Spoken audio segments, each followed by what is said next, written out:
Out on him? What else was I gonna do? I told him I was tired of his garbage and I quit. Nobody walks out on Asa Buchanan. You did. Yeah, well, that was a different story. I wish I could have seen his face. He turned purple, if I remember it correctly. Of course, it didn't seem so funny at the time. I tell you, Sam, I tried to live with it. You know, the lying and the backstabbing. I actually succeeded once. I double-crossed Bo by signing that singer. You remember we went with Rafe to hear her? Lisa Powell. Yeah, well, Asa ordered me to steal her away from Bo, and I did, and I felt lousy. I felt about 2 inches tall. That's when I realized I had to get out, when I started lying to my friends. I feel like this is my fault. I mean, I encouraged you to take that job. Hey, look, it sounded like a great opportunity. No, it was more than that. I wanted you to help Asa. Me? Yes, I thought some of your honesty could rub off on him. Well, it worked just the opposite. What are you going to do now? Maybe I should go back to driving a truck. That's where I belong. Oh, come on, don't say that. I was such a dope. I thought I could be aggressive. I thought I could be a wheeler-dealer type like him.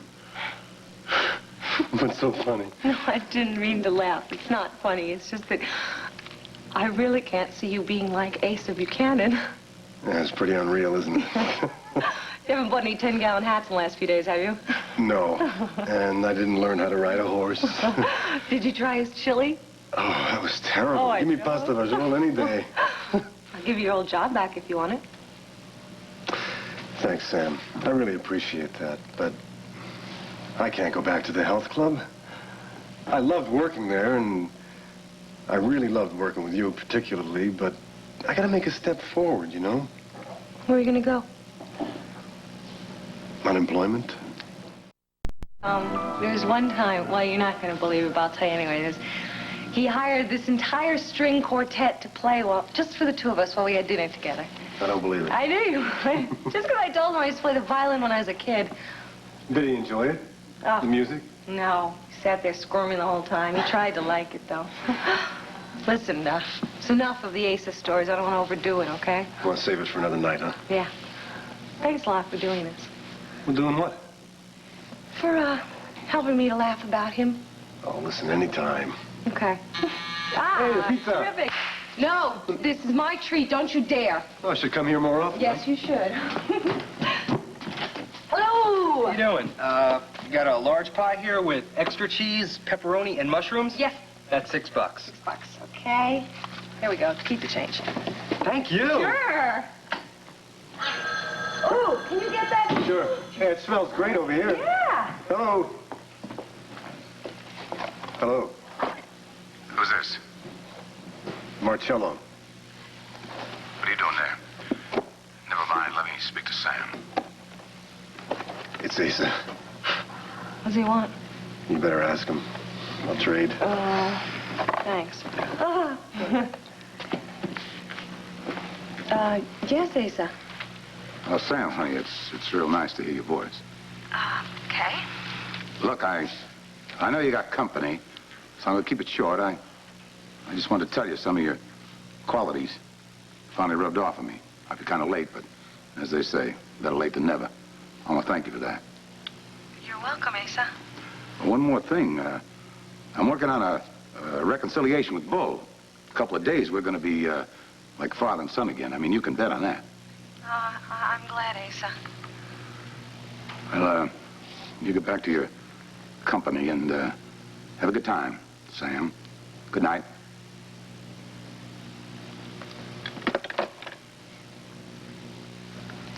What was that all about? What did he say? Something about my influence, helping him through something, and reconciliation with Bo, and that was it.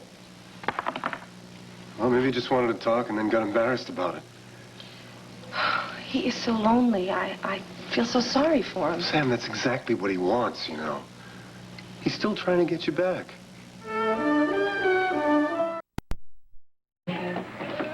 For a while. Where's Bo? How come you're out alone? Bo is in Louisiana, hunting down Ralstons. Actually, to be more precise, he's with this crotchety old lady named Aunt Euphemia. Well, how come I get a feeling you disapprove? Oh, I understand what he's doing. I mean, he just found out he's got this family and he wants to know more about them. And listen, I went down there with him, scouted the countryside and everything. See, can we talk about something else? Sure. Good. Now, I'll tell you what. Thank you. I got a good quick question for you. Mm-hmm. If you're going to sell all your equipment, that means you're going to quit driving, right? Sort of came on my own. Ray, you will take care of setting that up, will you? Sure. Listen, I just called a little break. I can make that a longer break, and you and I can take off somewhere to go talk, huh? About what? About everything, about us. Nothing to talk about. What are you talking about, little brother? We got a lot of things to talk about. Besides which, if I don't call a break, I'm going to have to kick you off my side. Yes, okay. Hey! How are you? Everybody ready? You kidding? They've been ready since 3 o'clock and hearing about candy already.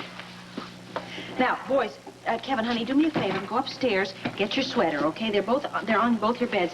Take Joey with you, okay? Run upstairs and get your sweater. Okay.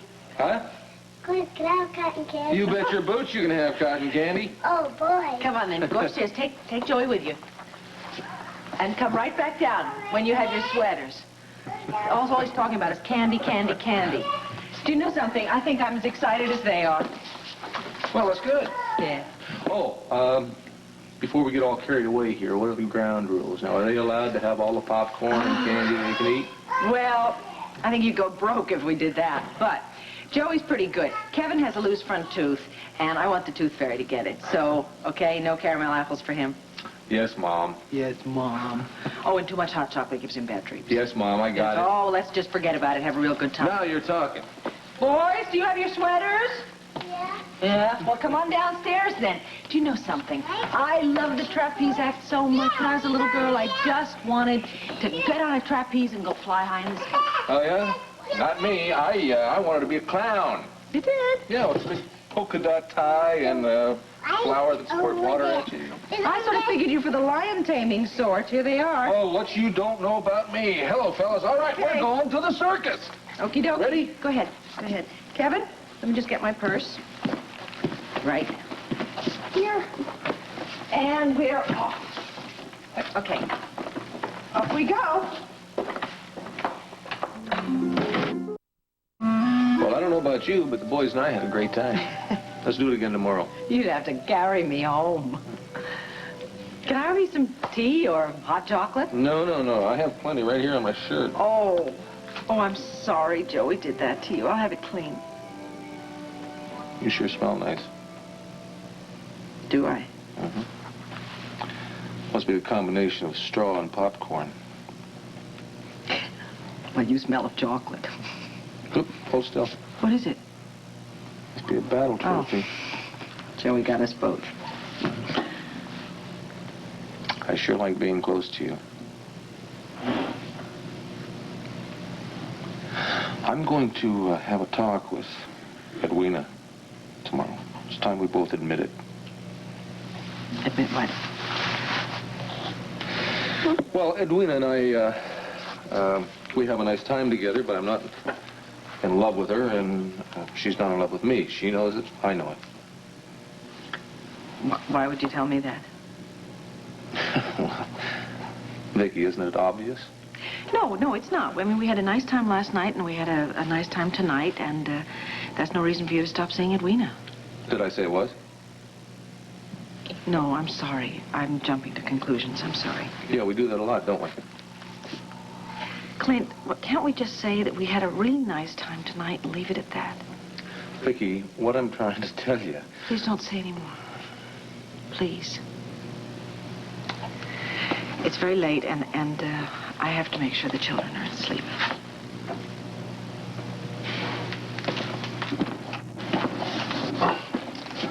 tell him good night for me, will you? Thank you again.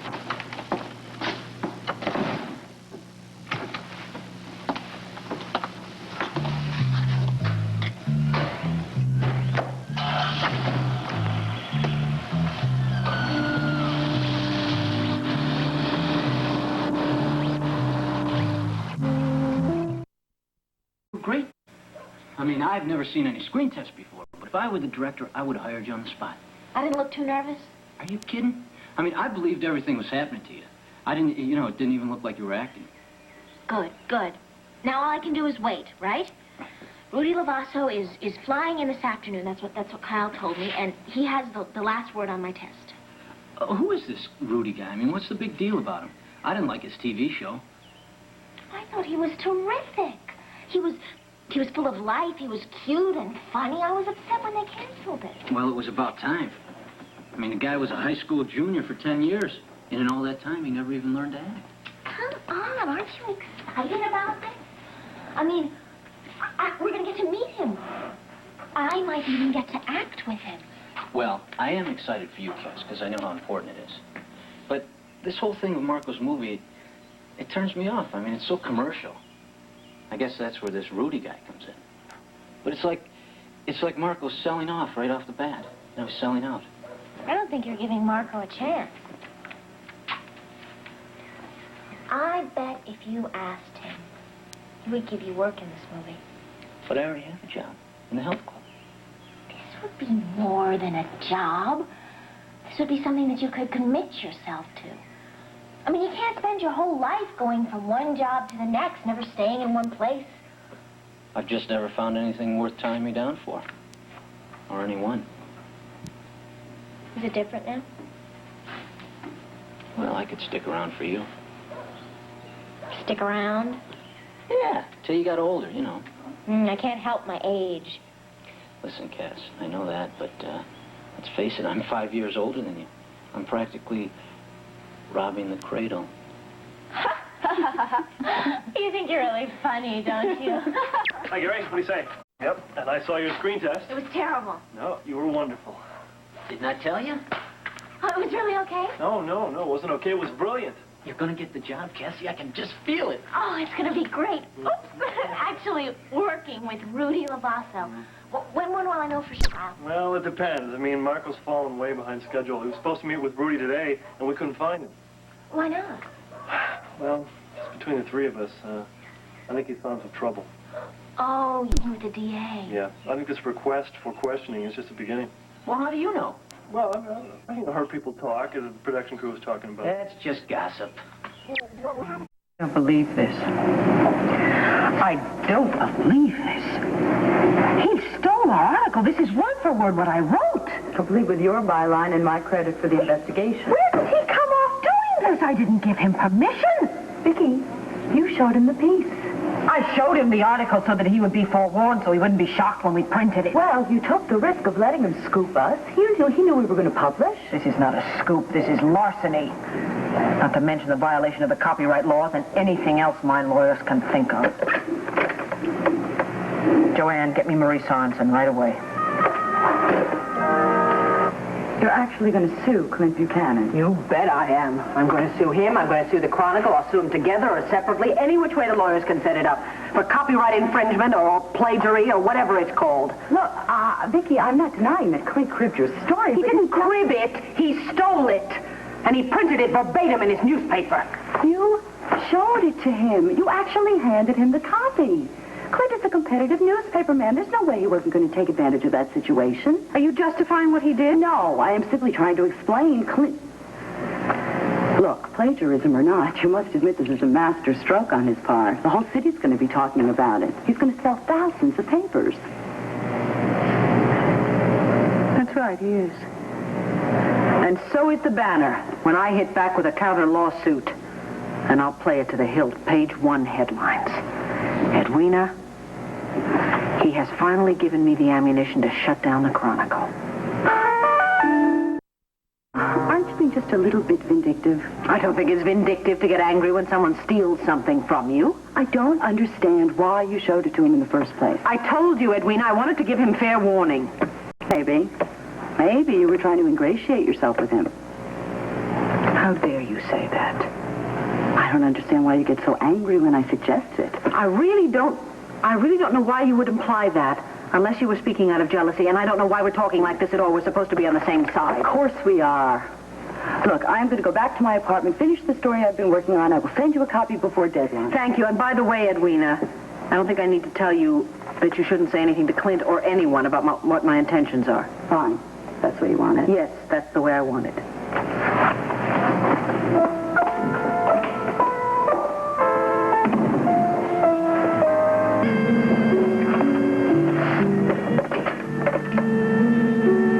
Haven't you heard from Marie Sorensen yet? Well, I know she's in court. Didn't you tell them to pass a note to her? Besides, it's after 5 o'clock. They would have adjourned for the day. All right, try and find her and get back to me.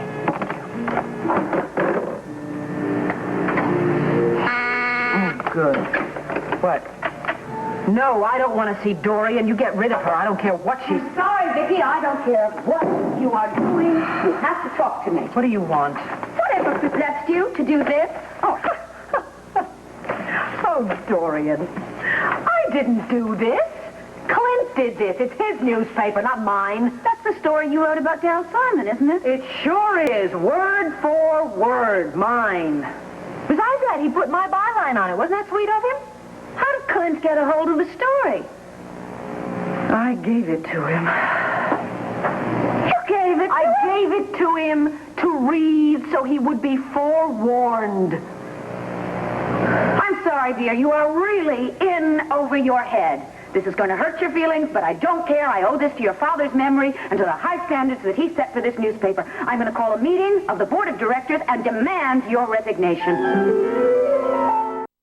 You seem to be keeping pretty busy with board meetings these days, Dorian. What do you mean by that? Well, the last I heard, you were demanding Will Vernon's resignation from the hospital. Or possibly my high crimes and misdemeanors have taken precedence over his this week. Is that right? Vicky, I came here because I was hoping that you could offer me an explanation.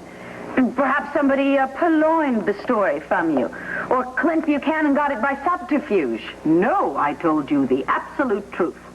My only mistake, if you can call it that, was that I trusted Clint to be an honorable and an ethical competitor. But of course, I have learned my lesson. Now, have you learned yours?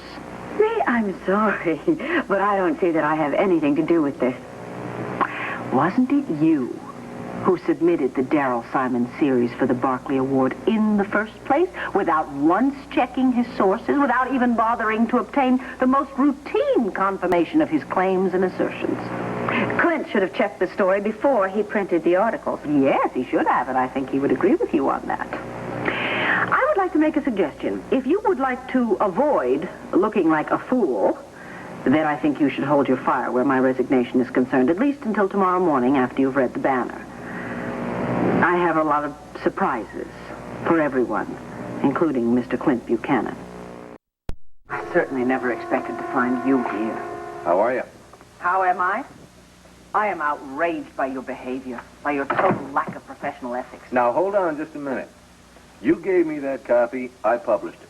You told me you wanted to show it to your lawyers. You didn't say one word about running it on the front page of the Chronicle. Well, since it was an expose of a Chronicle reporter, what better place to run it? I really am stunned. Everything I did was based on one thing, Vicki. The paper comes first. You put your emotions and your feelings aside because circulation figures.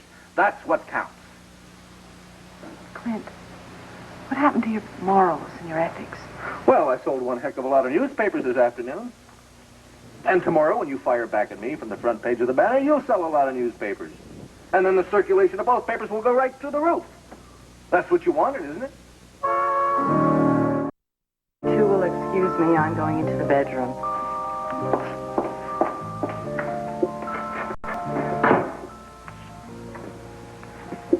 I'll tell you what I'm going to do. Just to prove to you that I am not the ogre of the newspaper world that you think I am, I'm going to grant you an exclusive interview with the editor who chose to run Darrell Simon's junk in the first place, me. That ought to really boost your circulation. I'm not really up to bantering about this. I am very angry, and you should be very embarrassed. Embarrassed? Mm-hmm. Yes, I'm embarrassed. I am damn embarrassed. I could lose my job over this thing. I have a list of should-haves a mile long. I should have checked his material. I should have checked his sources. I should have checked his background. Clint, he fooled us all, including the Barclay Committee, but that does not excuse the fact that you betrayed my trust. Is that all? Is that all? You might as well say it all. I really thought you had integrity. I still think I have integrity. Then you ought to look in the mirror. Come on, Vicky, enjoy this. Enjoy this? I suppose from your side, it does seem funny. Possibly that's because you have no understanding at all of the extent of what you've done. I'm sorry, I don't share your sense of humor. Well, maybe you don't have any sense of humor. Maybe. Please tell Edwina I'll call her later.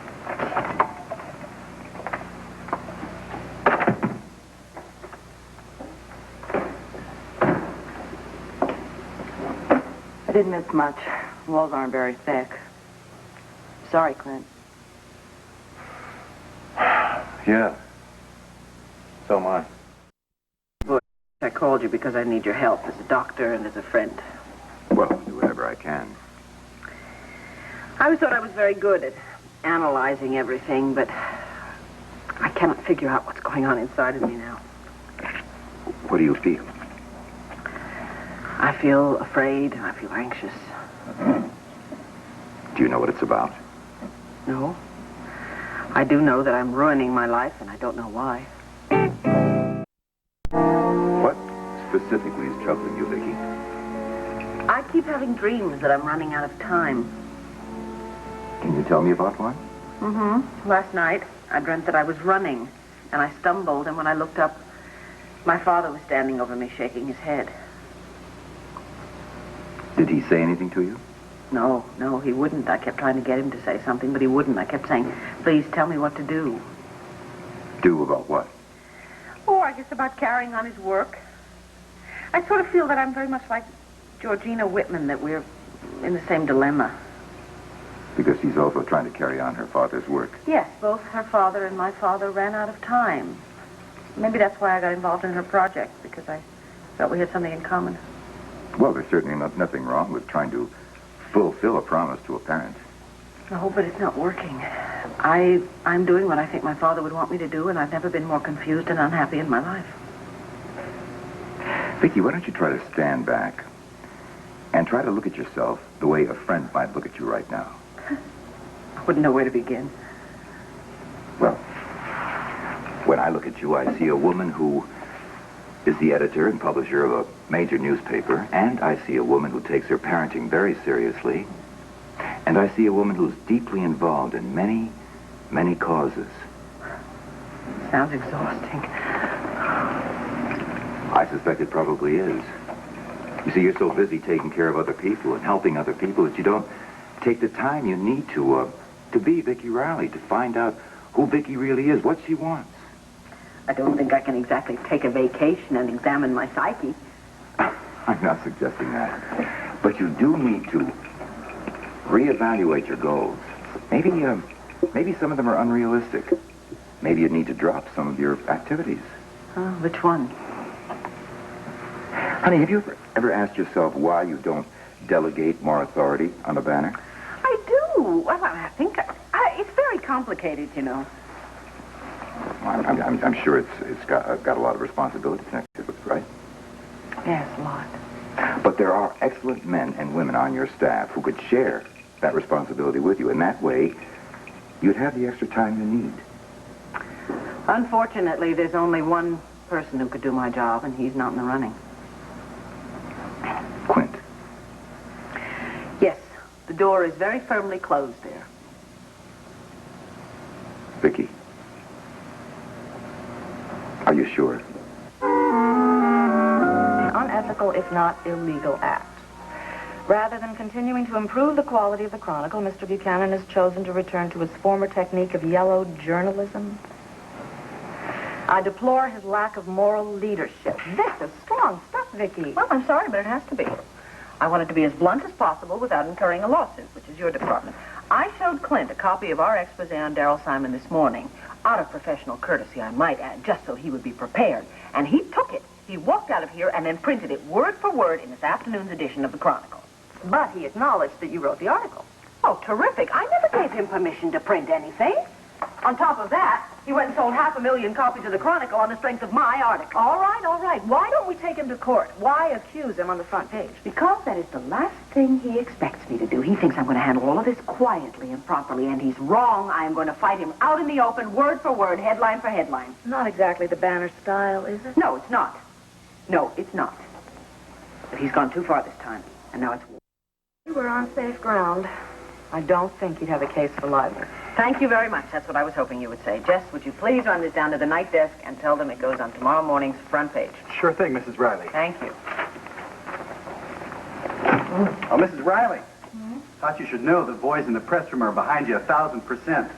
We haven't had a good press war since Mr. Riley ran the shop. Thank you. Oh, are you sure you're up for this? Oh, yeah. Feels good to fight back. Okay, let's go for it. I mean, what can happen? A couple of black eyes, a bloody nose, and a chance to beat Clint at his own game. A game he's very good at. Marie, don't forget, I was raised in this business. My father drove a couple of papers out of town in his time, and he didn't do it by being a gentleman. Joe was the same way. Sweetest man in the world until someone threatened the Banner. Maybe some of that is finally rubbing off on me. You're just beginning to see that? Yeah, maybe I am. Oh, my word, I'm sorry. I had no idea it was so late. Oh, that's all right. Listen, you want to join me across the street for a quick bite? Yeah, I'd love it. I'm starving. I haven't eaten since lunch. Great.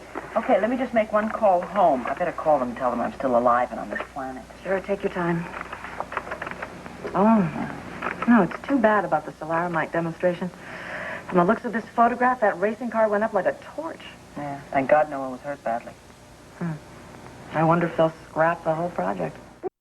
Hello, Clint. Hi, Mimi. Hi, Mickey. Marie, how you doing? I'm fine, thank you. Good. I see Mrs. Riley's keeping you busy. Nice to see you, Mimi. Excuse me. Oh, Vicky, I'm looking forward to reading tomorrow's Banner. Really? Why? Well, I thought you might have a surprise in it for me. You know, something about today's Chronicle, maybe? Oh, but if I told you, it wouldn't be surprised, would it? Insufferable egotist. Thinks the whole world revolves around him. Anything to drink for you, lady? No, thank you. I'll have a glass of white wine, please. Vicky, you're staring at him. Now you can see how impossible it was for us to work together. He's always so smug and always acts so superior. I'm sorry, I'm not going to go on anymore. What are you going to have? Actually, I've completely lost my appetite. No. Changed my mind. I'm not going to let him do that to me. I would like large cheeseburger platter, please. Lettuce and tomato, medium rare. Thank Right. you. I'll have a burger, medium. Okay. Now, I think we should relax and smile. I want him to think, as he used to say, that we're sitting in the catbird seat.